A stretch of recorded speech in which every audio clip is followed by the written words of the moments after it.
if you want to add a bit of sparkle and glitz to your nails, or even make a statement. Nail expert Jessica Hoffman is here to show you how to get the latest nail looks at home.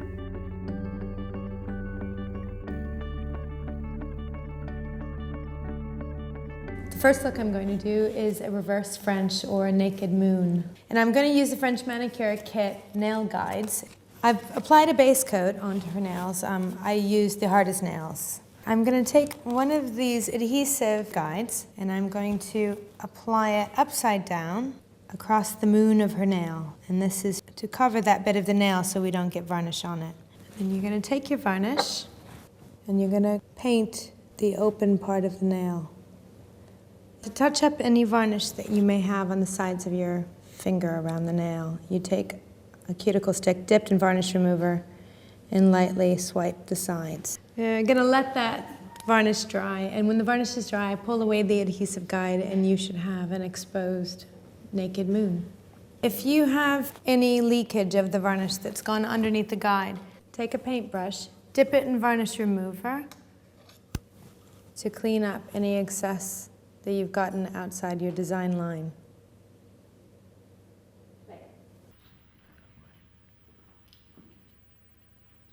Once you finish applying the varnish on each nail, then you're going to use a top coat. I'm using the Mega Shine because it dries quick and it's extra glossy. Now this look, I just used a naked moon and had the contrast between her natural nail and the red. But if you wanted to be a little more adventurous, you can use lots of different combinations. 2 separate colors. You can have a color on the base nail and then a colored moon. And that's a nice clean look.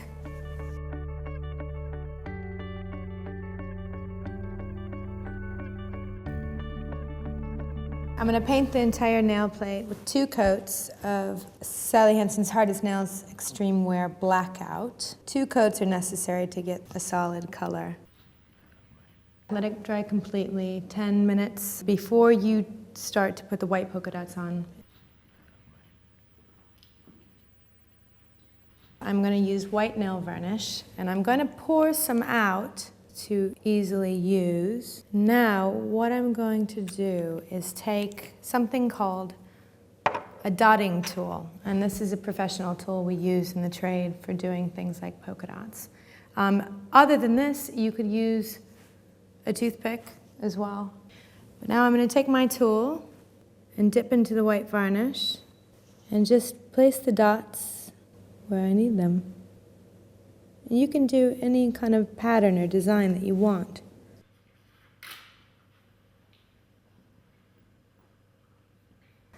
You finish sealing this look with a top coat, and I'm going to use the Double Duty by Sally Hansen. It's a strengthening top coat, so it'll offer you a little bit of sturdiness as well as protecting your artwork. That's a quick and simple way to achieving the polka dot look.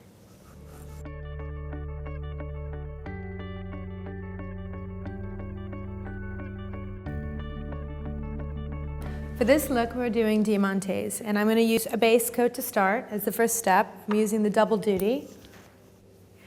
I'm going to use this deeply violet color as the base color for this look. So 2 coats of this, and then let it dry. This color would suit any skin tone because it's not so much a complementary color as a fun color. It's more of a fashion color. While the nail varnish is still tacky to touch, I'm going to pour out a little bit of top coat. So I'm going to use the flat end of a toothpick and dip it into the top coat and then pick up the diamantes with that and place them where you want them.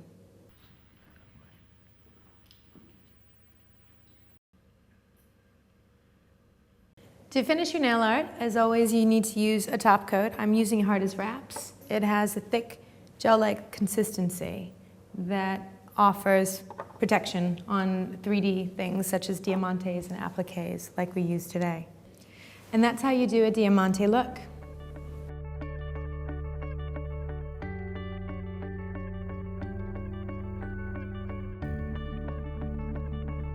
So you start with a base coat. Diamond Shine base and top I'm going to use for this. So just apply the base coat, let dry. 2 coats of the nail varnish. This color Brilliant Blush is a nice natural look with reflecting particles to make a nice shimmery finish. When you finish the varnish, let dry for 10 minutes before you apply the glitter. I'm going to use Diamond Shine again, the base and top. And where I would put white varnish, I'm going to do the Diamond Shine. So I want to get a sticky surface for the glitter to adhere to. And then while it's still wet, I'm going to sprinkle the glitter on. Now the tips are dry and the glitter is set, and you take a brush and just lightly brush off any excess glitter on the rest of the nail. And it'll just leave behind a nice glittery tip. And to seal in this glitter French look, I'm going to use Diamond Shine again because it's a base and a top, and it reflects light particles, so it gives an especially shiny and glittery finish. And this is how you do a glitter French.